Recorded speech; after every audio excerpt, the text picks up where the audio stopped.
بسم اللہ الرحمن الرحیم۔ السلام علیکم ورحمۃ اللہ وبرکاتہ۔ میری پیاری اسلامی بہنوں، آج کے بیان میں ہم خصوصاً نماز کے بارے میں گفتگو کریں گے۔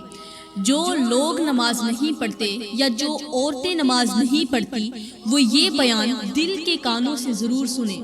میں امید کرتی ہوں کہ یہ بیان سننے کے بعد آپ انشاءاللہ 5 وقت کی نماز پڑھنے کی عادی بن جائیں گے۔ میری پیاری بہنوں، قیامت کے دن اللہ تعالیٰ بے نمازی عورت سے سوال کرے گا، اے بے نمازی عورت، بتا تو نے میری عبادت کیوں چھوڑی؟ نماز کیوں نہیں پڑھتی تھی؟ سجدوں کی صورت میں میری شکر گزاری کیوں نہیں کرتی تھی؟ وہ عورت کانپتے ہوئے جواب دے گی، یا اللہ میں مجبور تھی۔ اللہ فرمائے گا، تیری کون سی مجبوری تھی؟ وہ عورت کہے گی، یا اللہ میرے بچے چھوٹے چھوٹے تھے، ان کی دیکھ بھال کرنی پڑتی تھی، گھر کے کام کاج ختم ہی نہیں ہوتے تھے، کچن سنبھالنا پڑتا تھا اور ہر وقت شوہر کی خدمت میں مصروف رہتی تھی۔ بس ان کاموں کی وجہ سے وقت ہی نہیں ملتا تھا کہ میں تیرے حضور جھک سکوں۔ عورت کا یہ بہانہ سن کر اللہ تعالیٰ غضبناک ہو کر فرمائے گا، فرشتوں جاؤ مسلمانوں کے خلیفہ حضرت عمر کی بیوی کو لے کر آؤ۔ وہ میری نیک بندی جو دنیا میں مصروفیات کے باوجود بھی میری عبادت کرتی تھی، جس کا شوہر 24 لاکھ مربع میل کا شہنشاہ تھا، اتنے بڑے بادشاہ کی خدمت کرنے کے باوجود بھی وہ میری عبادت کے لیے وقت نکالا کرتی تھی۔ اللہ کا یہ حکم سنتے ہی فرشتے جلدی سے جنت کے باغوں میں جائیں گے، جہاں حضرت عمر کی زوجہ محترمہ سجدے میں سر رکھے اللہ کی حمد و ثنا کر رہی ہوگی، اس کے چہرے پر نور برس رہا ہوگا۔ فرشتے اسے اللہ کے حضور لے آئیں گے۔ اللہ تعالیٰ بے نمازی عورت کی طرف اشارہ کرتے ہوئے فرمائے گا، یہ دیکھو یہ بھی کسی کی بیوی تھی، اس کے بھی بچے تھے، اسے بھی گھر کے کام کاج کرنے پڑتے تھے، شوہر کی خدمت بھی اس پر فرض تھی، لیکن اس نے کبھی بھی میری عبادت کو نہیں چھوڑا، اس نے کبھی بھی میرے سجدے قضا نہیں کیے، یہ راتوں کو اٹھ اٹھ کر میرے سامنے گڑ گڑاتی تھی، دن میں اپنی مصروفیات کے باوجود نماز کے لیے وقت نکالتی تھی۔ یہ سنتے ہی بے نمازی عورت شرمندگی سے اپنا سر جھکا لے گی، بے نمازی عورت کی زبان بند ہو جائے گی اور اس کی آنکھوں سے آنسو بہنے لگیں گے، لیکن اب پچھتاوا بے سود ہوگا۔ اللہ تعالیٰ فرمائے گا، فرشتوں اس گنہگار اور میری نافرمان عورت کو جہنم میں لے جاؤ اور سب کو بتا دو کہ میرے حکم کو بہانے سے ٹالنے والوں کا انجام یہی ہوتا ہے۔ فرشتے جب اس بے نمازی عورت کو گھسیٹتے ہوئے جہنم کی طرف لے جانے لگیں گے تو وہ عورت تکلیف کے مارے تڑپ اٹھے گی، اس کی چیخیں فضا کو ہلا دیں گی اور وہ درد بھری آواز میں کہے گی، مجھ پر رحم کرو، میں کمزور ہوں، میں یہ عذاب برداشت نہیں کر سکتی، مجھے چھوڑ دو، خدا کے واسطے مجھے معاف کر دو۔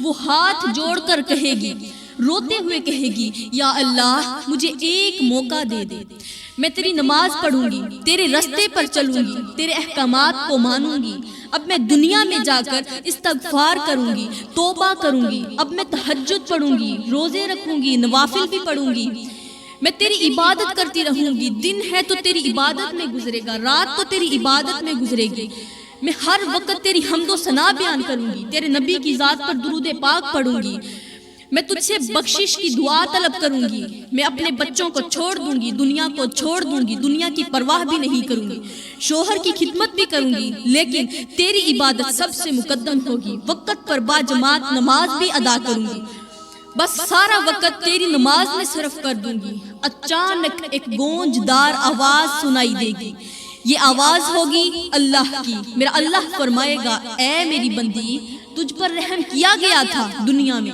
تجھے موقع بھی دیا گیا تھا دنیا میں، لیکن تو دنیا کی لذتوں میں مگن رہی۔ آج رحم کا وقت نہیں، آج تو تیرے حساب کا وقت ہے، آج تو تیرے کیے کی سزا اور جزا دینے کا وقت ہے۔ یہ سن کر وہ عورت زور سے چیخنے لگے گی، اس کے دل پر ایک ایسی افسوس کی چوٹ پڑے گی کہ وہ خود کو زمین پر رگڑنے لگے گی، اپنے چہرے کو اپنے ہاتھوں سے نوچنے لگے گی، لیکن اب یہ چیخو پکار بے سود ہوگی، اس کا کوئی فائدہ نہیں ہوگا۔ اس کی ہر چیخ اور ہر آنسو اس کے گناہوں کی گواہی دے رہے ہوں گے۔ جہنم کے شعلے اسے اپنی طرف کھینچ رہے ہوں گے اور وہ مایوسی کے اندھیروں میں گم ہو رہی ہوگی، کیونکہ اس کے پاس کوئی نیکی نہیں ہوگی، صرف گناہ ہوں گے۔ اس کا گناہوں والا پلڑا اوپر ہوگا اور نیکیوں والا نیچے ہوگا۔ اس کی جو گناہ ہوں گے وہ بہت زیادہ ہوں گے، نیکیاں بہت ہی کم ہوں گی۔ پھر اللہ تعالیٰ دوسری بے نمازی عورت کو بلائے گا، اس سے سوال کرے گا، تو نے میری نماز کیوں ترک کی، میری عبادت سے کیوں منہ موڑا؟ وہ عورت کپ کپاتے ہوئے، آنکھوں سے آنسو بہاتے ہوئے عرض کرے گی، یا اللہ، میرا شوہر بہت ہی سخت مزاج تھا، اس کے جاہو جلال اور دباؤ کے آگے میری ہمت جواب دے جاتی تھی۔ بس اپنے شوہر کے غصے اور حکم عدولی کے ڈر سے میں تیری نماز بھول گئی تھی۔ عورت کا یہ بہانہ سن کر اللہ تعالیٰ فرمائے گا، فرشتوں جاؤ فرعون کی بیوی آسیہ کو لے کر آؤ، جس نے دنیا کے سب سے بڑے ظالم شوہر کے ہوتے ہوئے بھی میری عبادت نہیں چھوڑی۔ اللہ کا یہ حکم سنتے ہی فرشتے جنت کے اعلیٰ مقام کی طرف دوڑیں گے۔ جنت میں جو سب سے اونچا مقام ہوگا، جو سب سے بڑا مقام ہوگا، اعلیٰ مقام ہوگا، اس مقام کی طرف فرشتے دوڑیں گے۔ کہاں جا رہے ہیں؟ حضرت آسیہ کو لینے، جہاں حضرت آسیہ نورانی لباس میں جنت کے دروازے پر اللہ کی حمد و ثنا کر رہی ہوگی۔ آسیہ کون؟ فرعون کی بیوی، اور فرعون کون؟ دنیا کا سب سے بڑا ظالم بادشاہ۔ فرشتے حضرت آسیہ کو اللہ کے عرش کے سامنے لے آئیں گے۔ اب اللہ تعالیٰ اس بے نمازی عورت کی طرف دیکھتے ہوئے فرمائے گا، اے میری نافرمان عورت، یہ دیکھ، یہ بھی ایک عورت تھی، اس کا شوہر بھی دنیا کا سب سے بڑا ظالم بادشاہ تھا، جو خود کو رب بھی کہلواتا تھا۔ میری یہ بندی اپنے شوہر کے ظلم کے باوجود بھی میری پناہ میں رہی اور اپنی جان کی قربانی دینے کے لیے تیار رہی۔ اس نے کبھی نماز نہیں چھوڑی، کبھی مجھے سجدہ نہیں چھوڑا۔ حضرت آسیہ کو دیکھتے ہی وہ بے نمازی عورت جو ہوگی، اس کا چہرہ شرمندگی سے جھک جائے گا، لیکن کوئی معافی کی گنجائش باقی نہ ہوگی۔ اللہ تعالیٰ فرمائے گا، فرشتوں جاؤ اس بے نمازی عورت کو ان لوگوں کے ساتھ کھڑا کر دو جو دنیا کی عارضی آزمائشوں کو میری عبادت سے زیادہ اہم سمجھتے تھے۔ فرشتے اس بے نمازی عورت کو گھسیٹتے ہوئے عذاب کی طرف لے جائیں گے، اور بے نمازی عورت کی چیخ و پکار قیامت کے شور میں دب جائے گی۔ وہ روئے گی، وہ چیخے گی، پکارے گی، چلائے گی، مدد بھی مانگے گی، معافی بھی مانگے گی، لیکن اس کی تمام چیخ و پکار قیامت کا شور اتنا زیادہ ہوگا کہ اس کے نیچے دب جائے گا۔ بے نمازیوں کی صف کانپتے ہوئے کھڑی ہوگی۔ ان میں کچھ وہ ہوں گے جو دنیا کے کاموں میں مشغول ہو کر نماز چھوڑ بیٹھے تھے، کچھ وہ ہوں گے جو اپنے گھر والوں کی خدمت کو بہانہ بناتے تھے، اور کچھ وہ ہوں گے جو وقت کی کمی کا عذر پیش کرتے تھے۔ کچھ وہ لوگ ہوں گے جو کہیں گے ہم کام کرتے تھے، ہمارے چھوٹے چھوٹے بچے تھے، ان کے لیے روزی روٹی کمانے جاتے تھے، مالک نماز نہیں پڑھنے دیتا تھا۔ اب اتنے بڑے مالک کی، وہ مالک جو انہیں کھلا بھی رہا ہے، انہیں پلا بھی رہا ہے، دوسروں کے دلوں میں ان کے لیے رحم بھی ڈال رہا ہے، اس مالک کی نماز کو چھوڑ کر، اس کے حکم کو چھوڑ کر وہ دنیا کے مالکوں کو اپنا مالک سمجھتے تھے۔ وہ بہانہ پیش کریں گے کہ یا اللہ، ہمارے بچے چھوٹے چھوٹے تھے، ان کے لیے روزی روٹی کمانے جاتے تھے، اور مالک ہمیں نماز کا وقت نہیں دیتا تھا۔ اگر ہم نماز پڑھتے تھے تو اتنے وقت کی ہماری جو تنخواہ تھی اس میں کمی کر دیتے تھے، کٹوتی کر دیتے تھے، اس لیے ہم نماز نہ پڑھ سکے۔ وہ بے نمازیوں کی صف ہوگی اور وہ اس طرح کی عذر پیش کر رہے ہوں گے، ہائے میری بہنوں، دن میں 5 ٹائم نماز پڑھنے کی اپنی عادت بنا لو، بس یہ سوچ کر کے کہ ہو سکتا ہے یہ نماز تمہاری زندگی کی آخری نماز ہو سکتا ہے یہ اذان تمہارے کانوں میں آخری مرتبہ گونجی ہو۔ شاید یہ وہ لمحہ ہو جب تمہارا رب تمہیں آخری بار مسجد میں آنے کا موقع دے رہا ہو، تمہیں مصلی پر بیٹھ کر نماز پڑھنے کا، دعائیں مانگنے کا آخری بار موقع دے رہا ہو۔ سوچو اگر یہ آخری موقع ہو اور تم نے اسے گنوا دیا تو کیا جواب دو گی؟ یہ وقت واپس نہیں آتا اور شاید قبر کے اندھیرے میں یہی نماز تمہاری نجات بن جائے۔ اللہ کے حضور جھکنے کے لیے کوئی لمحہ بھی ضائع نہ کرو، کہیں ایسا نہ ہو کہ زندگی تم سے پہلے ہی ختم ہو جائے۔ اب چھوٹا سا ایک واقعہ سناتی ہوں، واقعہ دل کے کانوں سے سننا کیونکہ یہ زندگی بدلنے کا ذریعہ بنے گا۔ مجھے امید ہے کہ یہ واقعہ آپ کو سوچنے پر مجبور کر دے گا کہ ہم نمازوں کو کس طرح ضائع کر رہے ہیں، ہم نے اپنی زندگی کے قیمتی سے قیمتی لمحات کو کیسے ضائع کیا۔ تو پھر سنیے، ایک 8 سال کا بچہ روتے ہوئے مسجد کی طرف بھاگ رہا تھا۔ اس کے قدموں میں بے چینی تھی اور آنکھوں میں آنسو تھے۔ راستے میں ایک شخص نے اسے روک کر کہا، بیٹے کہاں جا رہے ہو اور تمہاری آنکھوں میں آنسو کیوں ہیں؟ اکثر کوئی بچہ رو رہا ہو تو کوئی رحم دل انسان کھڑا ہو کر پوچھ لیتا ہے کہ بیٹا تم کیوں رو رہے ہو، کیا پریشانی ہے، کس وجہ سے روتے ہوئے بھاگتے جا رہے ہو؟ کیا تمہاری ماں کہیں جا رہی ہے، اس کے پیچھے بھاگ رہے ہو، کیا وجہ ہے؟ اسی طرح اس شخص نے اس بچے کو روک کر کہا کہ بیٹے کہاں جا رہے ہو، تمہاری آنکھوں میں آنسو کیوں ہیں؟ بچہ ہچکیاں لیتے ہوئے بولا، مجھے جانے دو، آج میرے باپ سے ایک بہت بڑا گناہ ہو گیا ہے اور میں باپ کی جگہ اس گناہ کی معافی مانگنے کے لیے مسجد میں جا رہا ہوں۔ وہ شخص حیرت سے پوچھنے لگا، آخر تمہارے باپ سے کون سا گناہ سرزد ہو گیا ہے جو تم اس قدر بے چین ہو؟ بچہ اپنی آنکھوں سے آنسو صاف کرتے ہوئے کہنے لگا، آج میرے باپ سے فجر کی نماز چھوٹ گئی ہے۔ مجھے سمجھ نہیں آتا کہ میرے باپ نے ایسا کون سا گناہ کیا ہوگا جس کی وجہ سے اللہ تعالیٰ نے آج اسے سجدے کی توفیق سے محروم کر دیا۔ آخر میرے باپ نے ایسا کون سا گناہ کیا ہوگا جس گناہ کی وجہ سے اللہ تعالیٰ نے میرے باپ سے سجدے کی توفیق چھین لی اور میرا باپ فجر کی نماز نہ پڑھ سکا۔ ہائے، بچہ تو جواب دے کر چلا گیا لیکن اس شخص کو سوچنے پر مجبور کر دیا کہ اس باپ کی، وہ لڑکا جو تھا، اس باپ کی ایک وقت کی نماز چھوٹی ہے۔ اس کے باپ نے صرف ایک وقت کی نماز چھوڑی ہے، 5 وقت کی بات نہیں کر رہی، 2 دن کی 10 نمازوں کی بات نہیں کر رہی، ایک وقت کی ایک نماز کی بات کر رہی ہے۔ وہ سوچنے پر مجبور ہو گیا کہ اس کے باپ کی ایک وقت کی نماز چھوٹی ہے اور بیٹے کو اس قدر احساس ہوا ہے کہ معصوم بچے کا سینہ چھلنی ہو گیا ہے، لیکن افسوس کہ میری زندگی کی تمام نمازیں چھوٹ گئیں اور مجھے ذرا بھی احساس نہیں ہوا۔ میں نے زندگی میں کوئی سجدہ نہیں کیا، کبھی فجر نہیں پڑھی، کبھی ظہر نہیں پڑھی، کبھی عصر نہیں پڑھی، کبھی مغرب عشاء نہیں پڑھی، تہجد تو رہی دور کی بات، تہجد کا تو کبھی سوچا ہی نہیں، تہجد تو بڑی دور کی بات، کبھی فرض 5 نمازوں کا تو میں نے سوچا ہی نہیں، میں نے کبھی اللہ کے حضور کوئی سجدہ نہیں کیا۔ اور بیٹے کے، اس لڑکے کے باپ کی ایک نماز چھوٹی ہے، خود کی نہیں، باپ کی ایک نماز چھوٹی ہے، اور بچے کا حال یہ ہے کہ وہ روتا ہوا مسجد کی طرف جا رہا ہے اللہ سے باپ کی جگہ معافی مانگنے کے لیے کہ نہ جانے باپ سے کون سا گناہ ہو گیا ہے جس کی وجہ سے اللہ تعالیٰ نے میرے باپ کو آج صبح فجر کے سجدوں سے محروم کر دیا۔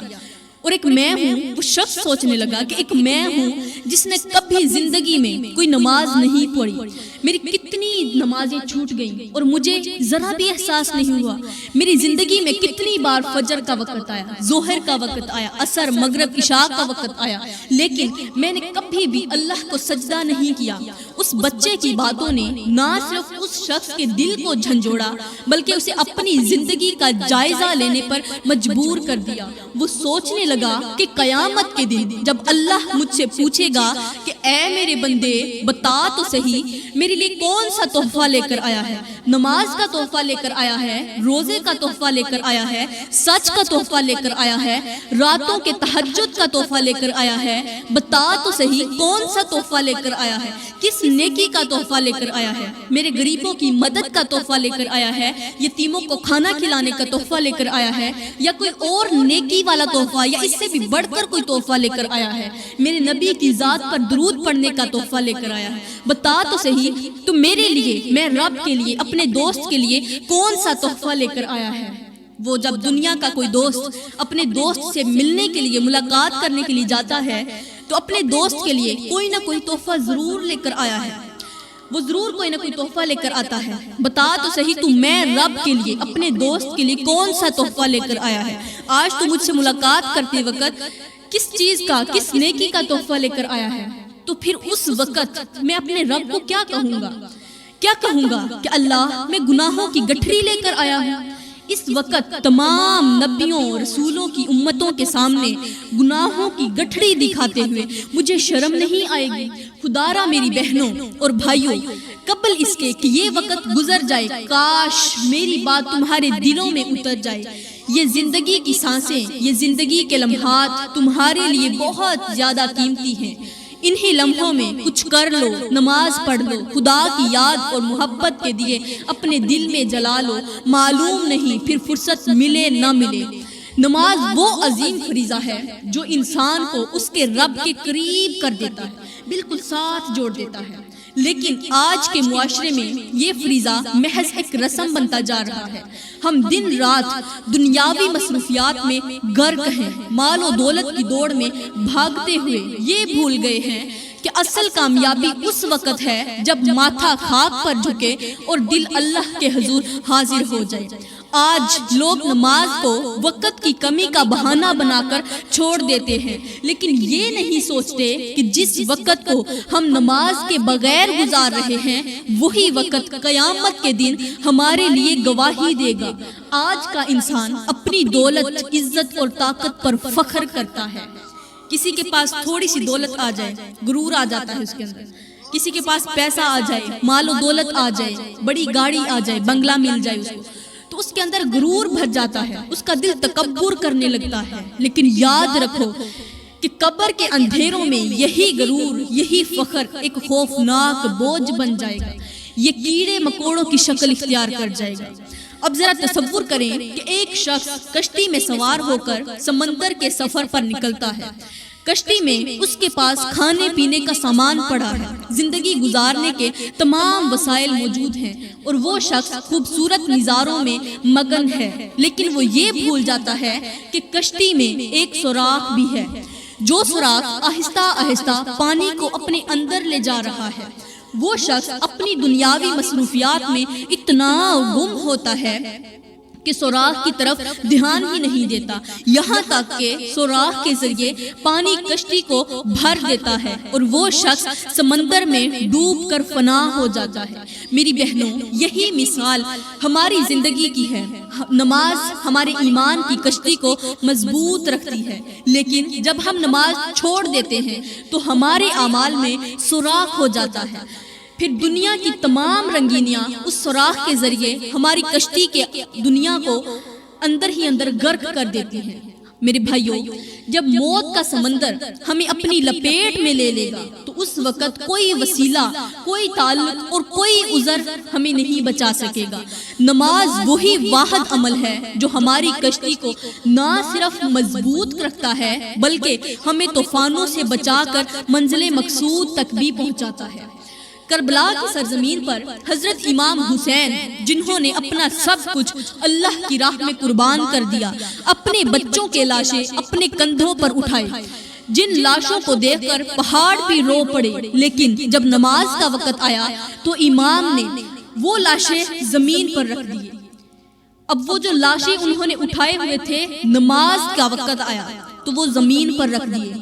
وہ لاشیں جنہیں وہ اپنی زندگی سے زیادہ عزیز سمجھتے تھے، وہ لاشیں تپتی ہوئی ریت پر رکھ کر خود اللہ کے حضور کھڑے ہو جاتے، نماز پڑھتے۔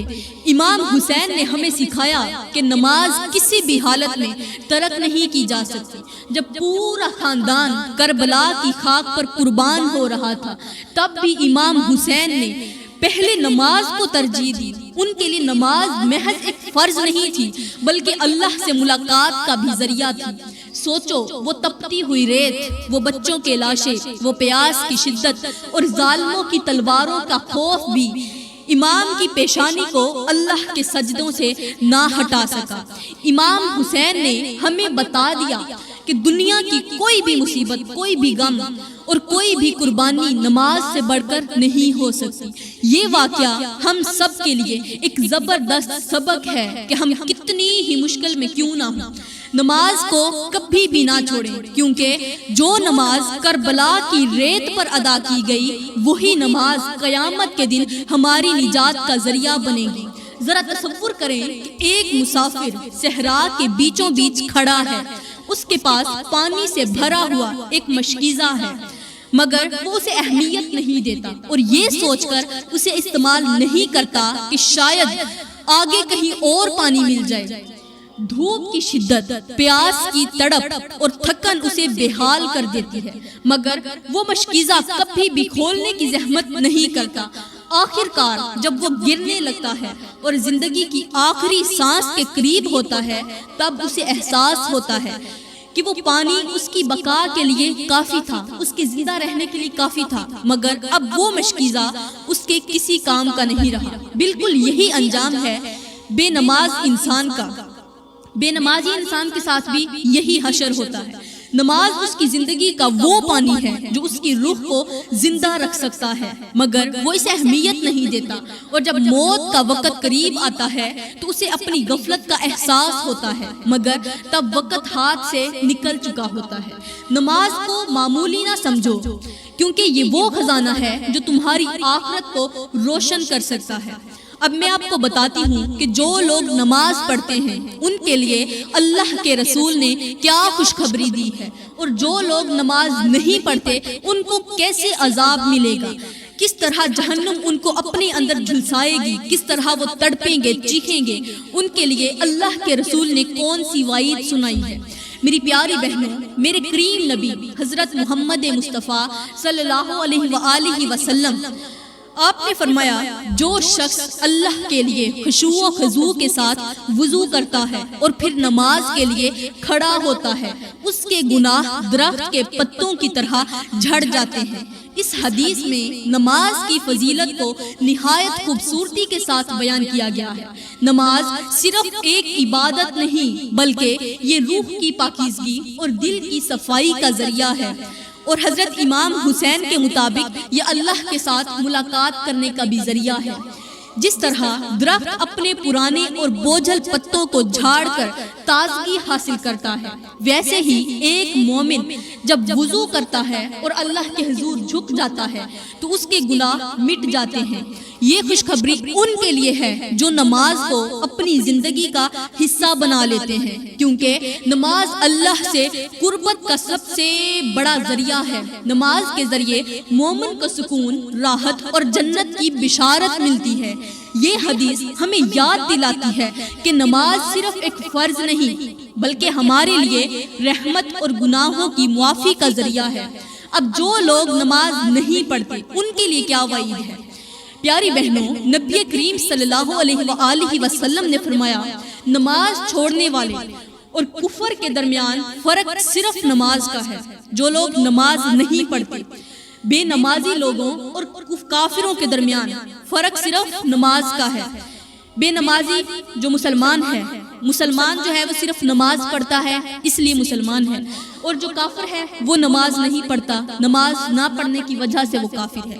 یہ حدیث ان لوگوں کے لیے ایک سنگین وارننگ ہے کہ جو نماز کو نظر انداز کرتے ہیں۔ نبی کریم نے واضح طور پر بیان کیا ہے کہ نماز اور کفر کے درمیان ایک باریک لکیر ہے، اور وہ لکیر نماز ہے۔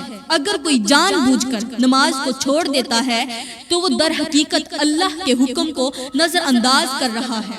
نماز چھوڑنا صرف ایک عمل کی کمی نہیں بلکہ یہ اللہ کے ساتھ کیے گئے بندگی کے عہد کو توڑنے کے مترادف ہے۔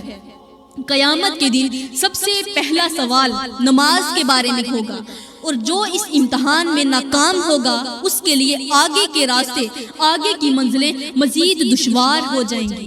یہ حدیث ہمیں جھنجھوڑ کر یاد دلاتی ہے کہ نماز کو چھوڑنے کی غفلت نہ صرف دنیا اور آخرت کی تباہی ہے بلکہ یہ دنیا میں بھی اللہ کی رحمتوں سے محرومی کا ذریعہ بن سکتی ہے۔